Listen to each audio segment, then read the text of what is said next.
नमस्कार, मैं हूं आपके साथ सोनम राय। स्वागत है हमारे खास बुलेटिन में। गोरखनाथ मंदिर में आयोजित जनता दर्शन में मुख्यमंत्री योगी आदित्यनाथ ने करीब 200 लोगों से मुलाकात कर उनकी समस्याएं सुनी। उन्होंने अधिकारियों को निर्देश भी दिए, जन समस्याओं का निस्तारण तुरंत संवेदनशीलता के साथ किया जाए। जनता दर्शन के लिए कई महिलाएं अपने या परिजनों की गंभीर बीमारी के इलाज में आर्थिक मदद की गुहार लेकर पहुंची। मुख्यमंत्री ने सभी को आश्वासन दिया कि बिना किसी चिंता के उनका इलाज कराया जाएगा और सरकार आवश्यक आर्थिक मदद प्रदान करेगी।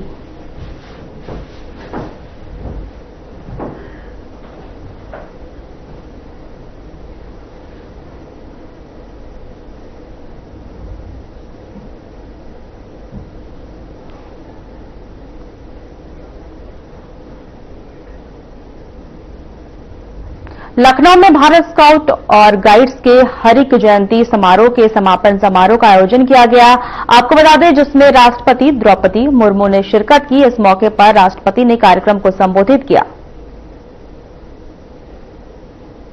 इतनी बड़ी संख्या में यहाँ पर उपस्थिति देखकर मेरे अंदर की नई ऊर्जा का संचार हो रहा है। मैं इस कार्यक्रम का आयोजन करने के लिए भारत स्काउट्स एंड गाइड्स की पूरी टीम को बहुत बहुत बधाई देती हूँ। लखनऊ में इस हीरक जयंती के आयोजन के लिए मैं राज्यपाल श्रीमती आनंदीबेन पटेल जी और मुख्यमंत्री योगी आदित्यनाथ जी को बहुत बहुत धन्यवाद देती हूँ। मुझे बताया गया है कि इस जम्बूरी में देश भर के 35,000 से अधिक युवा भाग ले रहे हैं। साथ ही 25 देशों के लगभग 2,000 स्काउट्स एंड गाइड्स भी यहाँ उपस्थित हैं। मैं यहाँ उपस्थित सभी युवाओं से अपील करना चाहूंगी कि आप इस अवसर का उपयोग एक दूसरे को जानने समझने के लिए करें। अपने अनुभव और सपने एक दूसरे के साथ साझा करें। मुझे ये जानकर प्रसन्नता हो रही है कि जम्बूरी के दौरान कई प्रतिस्पर्धाएं आयोजित की जा रही है। हर प्रतिस्पर्धा से हमें कुछ नए सीखने को मिलता है। टीम भावना मजबूत होती है और ज्यादा मेहनत करने की प्रेरणा मिलती है। लेकिन प्रतिस्पर्धा की भावना के साथ साथ सहयोग की भावना भी राष्ट्र और समाज की मजबूती के लिए अनिवार्य है। आज भारत में 63 लाख से अधिक स्काउट्स एंड गाइड्स है। भारत स्काउट्स एंड गाइड्स विश्व के सबसे बड़े स्काउट्स एंड गाइड्स संगठनों में से एक है। इस संगठन में गाइड यानी लड़कियों की संख्या 25 लाख से अधिक है, जो एक उल्लेखनीय उपलब्धि है। मैं उन सभी बेटियों की हार्दिक बधाई देती हूँ जिन्होंने समाज और मानवता के कल्याण के लिए अनुशासन, समर्पण और निरंतर प्रगति के इस मार्ग को चुना। ये बड़ी ही प्रसन्नता की विषय है कि भारत स्काउट्स एंड गाइड्स पिछले 75 वर्षों में हमारे देश के युवाओं को सही दिशा देने, उन्हें अनुशासित बनाने और उनको राष्ट्र निर्माण में सक्रिय भागीदारी बनाने के लिए प्रेरित करता रहा है। स्काउट्स एंड गाइड्स को सबसे बड़ी विशेषता है सेवा का भाव। चाहे बाढ़ आए हो, भूकंप आया हो या कोई महामारी फैले हो, स्काउट्स एंड गाइड्स हमेशा सहायता के लिए सबसे आगे खड़े दिखाई देते हैं। इस संगठन की एक और विशेषता है राष्ट्रीय एकता की भावना को बढ़ावा देना। अलग अलग राज्यों, भाषाओं और संस्कृतियों से आने वाले युवा जब एक साथ प्रशिक्षण लेते हैं, साथ कार्य करते हैं, तो उनमें आपसी सम्मान, भाईचारा और टीम वर्क की भावना मजबूत होती है। ये खुशी की बात है कि समय के साथ भारत स्काउट्स एंड गाइड्स ने जीवन कौशल, नेतृत्व, पर्यावरण जागरूकता और व्यक्तित्व विकास जैसे कार्यक्रम शुरू करके संगठन को आधुनिक बनाया है। ये संगठन ऐसी जो बात तैयार कर रहा है जो सशक्त है, संवेदनशील है और देश के भविष्य को बेहतर बनाने का संकल्प रखते हैं और इसके लिए कार्य भी करते हैं। देवियों और स्वजनों, युवाओं के सपने, अपनी आकांक्षाएं और उन सपनों तथा आकांक्षाओं को पूरा करने के प्रति उनकी प्रतिबद्धता देश की प्रगति का आधार है। आज भारत अपनी विकास यात्रा के महत्वपूर्ण पड़ाव पर खड़ा है। वर्ष 2047 तक विकसित भारत का लक्ष्य हमारे सामने है। ये सभी तभी संभव है जब हमारे 65% जनसंख्या जो 35 वर्ष से कम उम्र की है, दृढ़ता से इस लक्ष्य की प्राप्ति के लिए प्रयास करे। युवाओं को उचित मंच प्रदान करने के लिए सरकार अनेक प्रयास कर रही है, जिसमें मेरा युवा जैसा पहल महत्वपूर्ण है। ये पहल युवाओं को सशक्त बनाने और उनकी ऊर्जा को राष्ट्र निर्माण के सार्थक कार्यों में दिशा देने के लिए समर्पित है। प्यारे युवा साथियों, स्काउट्स एंड गाइड्स का आदर्श वाक्य है, तैयार रहो। इसका अर्थ है कि आपको भविष्य में आने वाली सभी चुनौतियों का सामना करने के लिए तैयार रहना है।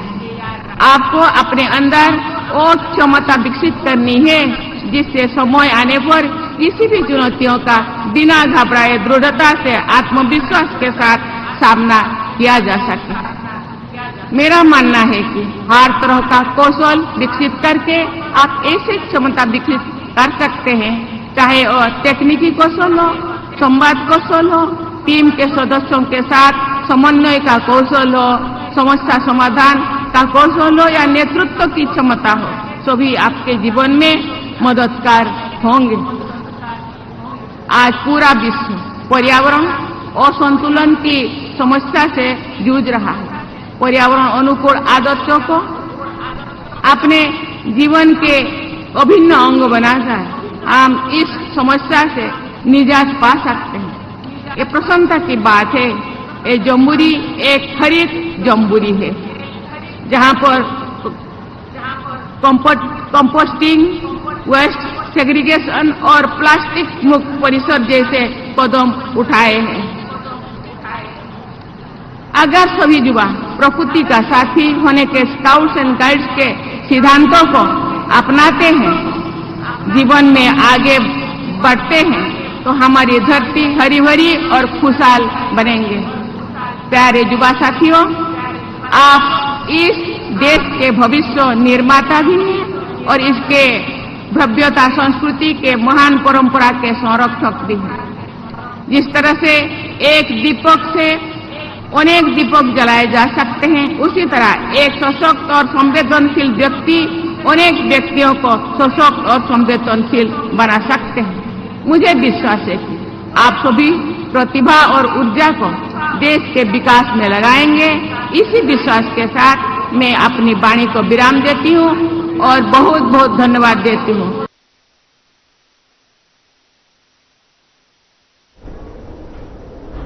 वक्त चला है छोटे से ब्रेक का।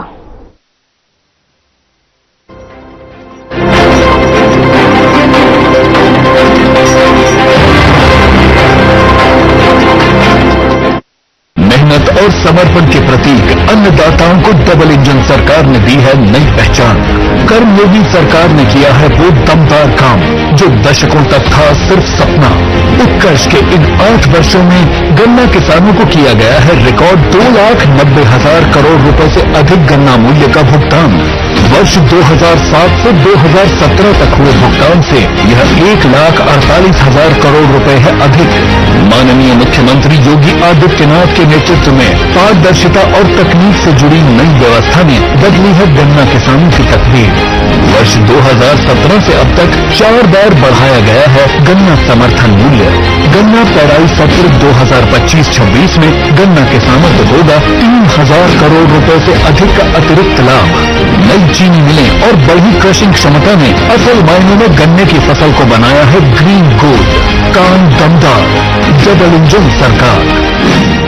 जॉइंट पेन के लिए डॉक्टर ऑर्थो ऑयल के अमेजिंग रिजल्ट सबको पता है, पर क्या आपको पता है कि पुराने और ज्यादा बिगड़े दर्द के लिए डॉक्टर ऑर्थो ऑयल के साथ साथ डॉक्टर ऑर्थो कैप्सूल्स को भी रेगुलर यूज करना चाहिए। ये कोई टेम्पररी पेन किलर नहीं, आयुर्वेदिक औषधि है। लोग सेहत बनाने के लिए क्या क्या नहीं करते, जिम जाते हैं, कसरत करते हैं, काजू बादाम प्रोटीन के डिब्बे तक घोल घोल कर पीते हैं, फिर भी उनकी सेहत नहीं बनती, क्योंकि उनका पाचन तंत्र खराब है। और जब तक के पाचन तंत्र दुरुस्त नहीं होगा, वो जितना मर्जी अच्छे से अच्छा खा ले, उनकी सेहत नहीं बन सकती। इसलिए हमारी संस्था सन्यासी आयुर्वेदा ने एक ऐसी दवा का निर्माण किया है जो कि आपके लिवर को, आपके पाचन तंत्र को दुरुस्त करने का काम करती है, ताकि आप जो भी खाएं उसका पूरे का पूरा निचोड़ आपके शरीर को लगे, आपकी भूख बढ़े, खाया पिया सही से लगे, नया खून बने, हड्डियों में जान आए, वजन बढ़े और आप मोटे तगड़े खूबसूरत पर्सनैलिटी के मालिक बन जाए। सिर्फ 655 रुपए की पूरे एक महीने की दवा होती है और आप इसे घर बैठे 01145454545 पर फोन करके दवा मंगवा सकते हैं।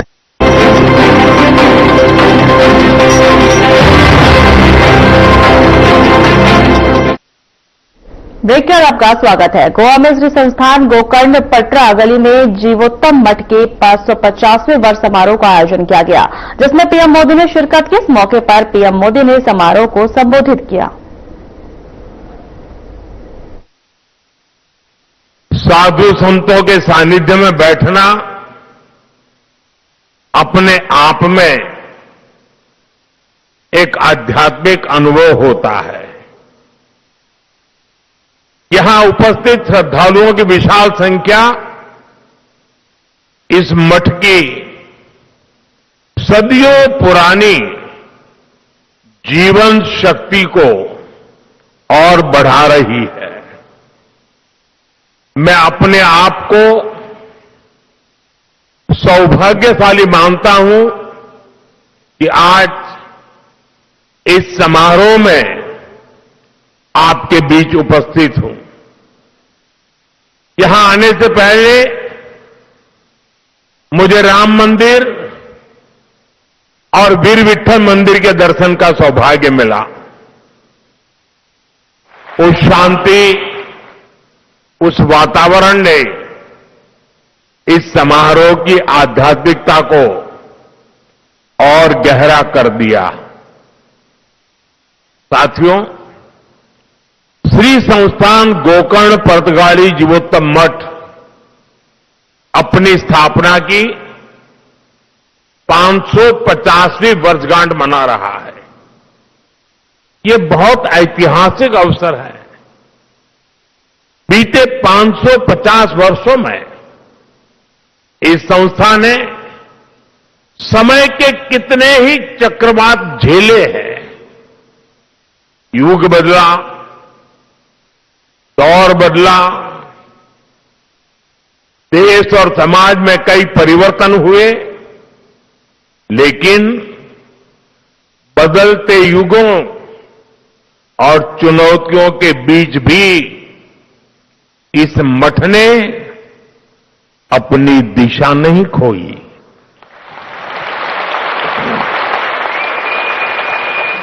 बल्कि ये मठ लोगों को दिशा देने वाला केंद्र बनकर के उभरा, और यही इसकी सबसे बड़ी पहचान है। यह इतिहास में जड़ होकर भी समय के साथ चलता रहा। इस मठ की स्थापना जिस भावना से हुई थी, वो भावना आज भी उतनी ही जीवंत दिखाई देती है। ये भावना साधना को सेवा से जोड़ती है, परंपरा को लोक कल्याण से जोड़ती है। ये मठ पीढ़ी दर पीढ़ी समाज को ये समझ देता रहा कि अध्यात्म का मूल उद्देश्य जीवन को स्थिरता, संतुलन और मूल्य प्रदान करना है। मठ की 550 वर्षों की यात्रा उस शक्ति का प्रमाण है जो समाज को कठिन समय में भी संभाल करके रखती है। मैं यहां के मठाधिपति श्रीमद विद्याधीश तीर्थ स्वामी जी समिति के सभी सदस्यों और इस आयोजन से जुड़े हर व्यक्ति को इस ऐतिहासिक अवसर की अनेक अनेक शुभकामनाएं देता हूं। साथियों, जब कोई संस्था सत्य और सेवा पर खड़ी होती है तो समय के बदलाव से डगमगाती नहीं, बल्कि समाज को टीके रहने की शक्ति देती है। आज इसी परंपरा को आगे बढ़ाते हुए ये मठ एक नया अध्याय लिख रहा है।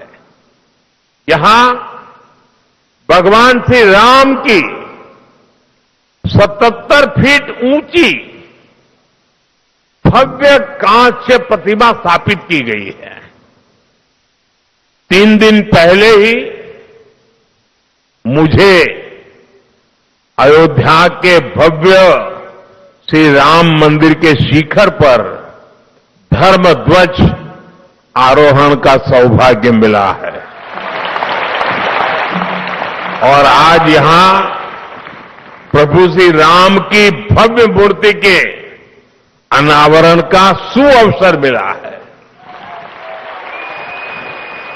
आज रामायण पर आधारित एक थीम पार्क का उद्घाटन भी हुआ है। साथियों, आज इस मठ के साथ जो नए आयाम जुड़े हैं वो आने वाली पीढ़ियों के लिए ज्ञान, प्रेरणा और साधना के स्थायी केंद्र बनने जा रहे हैं। यहां विकसित हो रहा संग्रहालय और आधुनिक तकनीक से सुसज्जित 3D थिएटर, इन सब के द्वारा ये मठ अपनी परंपरा को संरक्षित कर रहा है, नई पीढ़ी को अपनी परंपराओं से जोड़ रहा है। इसी तरह 550 दिनों में देश भर के लाखों श्रद्धालुओं की भागीदारी से हुए श्री राम नाम जप यज्ञ और उससे जुड़ी राम रथ यात्रा हमारे समाज में भक्ति और अनुशासन की सामूहिक ऊर्जा का प्रतीक बनी है। यही सामूहिक ऊर्जा आज देश के हर कोने में एक नई चेतना का संचार कर रही है। साथियों, अध्यात्म को आधुनिक तकनीक से जोड़ने वाली व्यवस्थाएं ये आने वाली पीढ़ियों को प्रेरणा देती रहेंगी। मैं इस निर्माण के लिए आप सभी को बहुत बहुत बधाई देता हूं। आज इस विराट उत्सव में इस विशेष अवसर के प्रतीक के रूप में स्मारक सिक्के और डाक टिकट भी जारी किए गए हैं। ये सम्मान उस आध्यात्मिक शक्ति को समर्पित है जिसने सदियों से समाज को जोड़ करके रखा है। साथियों, इस श्री मठ को निरंतर प्रवाहमान रखने की शक्ति उस महान गुरु परंपरा से मिली है जिसने द्वैत वेदांत की दिव्य भाव भूमि को स्थापित किया था। श्रीमद नारायण तीर्थ स्वामी जी द्वारा 1475 में स्थापित यह मठ उसी ज्ञान परंपरा का विस्तार है। और उसका मूल स्रोत जगत गुरु श्री मध्वाचार्य जैसे अद्वितीय आचार्य है। मैं इन आचार्यों के चरणों में सिर झुकाकर नमन करता हूं। यह भी बहुत महत्वपूर्ण है कि उडुपी और पर्तगाली दोनों मठ एक ही आध्यात्मिक सरिता की जीवंत धाराएं हैं। भारत के इस पश्चिमी तट की सांस्कृतिक धारा को दिशा देने वाली गुरु शक्ति भी यही है। और मेरे लिए ये भी एक विशेष संयोग है कि एक ही दिन में मुझे इस परंपरा से जुड़े 2 कार्यक्रमों में सम्मिलित होने का सौभाग्य प्राप्त हुआ। साथियों, हम सभी को गर्व है कि इस परंपरा से जुड़े परिवारों ने पीढ़ी दर पीढ़ी अनुशासन, ज्ञान, परिश्रम और उत्कृष्टता को जीवन का आधार बनाया है। व्यापार से लेकर वित्त तक, शिक्षा से लेकर तकनीक तक जो प्रतिभा, नेतृत्व और कार्य निष्ठा उनमें दिखाई देती है, उसके पीछे इसी जीवन दृष्टि की गहरी छाप मिलती है। इस परंपरा से जुड़े परिवारों, व्यक्तियों की सफलता की अनेक प्रेरक गाथाएं हैं। उन सब की सफलताओं की जड़ें विनम्रता, संस्कार और सेवा में दिखती है। ये मठ उन मूल्यों को स्थिर रखने वाली आधारशिला रहा है और हमें विश्वास है कि आगे भी आने वाली पीढ़ियों को ये मठ ऐसे ही ऊर्जा देता रहेगा। साथियों, इस ऐतिहासिक मठ की एक और विशेषता का जिक्र आज आवश्यक है। इस मठ की एक पहचान वो सेवा भावना है जिसने सदियों से समाज के हर वर्ग को सहारा दिया है। सदियों पहले जब इस क्षेत्र पर विपरीत परिस्थितियां आई, जब लोगों को अपने घर परिवार छोड़कर नए प्रदेशों में शरण लेनी पड़ी, तब इसी मठ ने समुदाय को सहारा दिया, उन्हें संगठित किया और नए स्थानों पर मंदिरों, मठों, आश्रय स्थलों की स्थापना की। इस मठ ने धर्म के साथ साथ मानवता और संस्कृति की भी रक्षा की। समय के साथ मठ की सेवाधारा और विस्तृत होती गई। आज शिक्षा से लेकर छात्रावासों तक, वृद्ध सेवा से लेकर जरूरतमंद परिवारों की सहायता तक इस मठ ने अपने संसाधनों को हमेशा लोक कल्याण के लिए समर्पित रखा है। फिलहाल हमारे खास बुलेटिन में इतना ही। नमस्कार।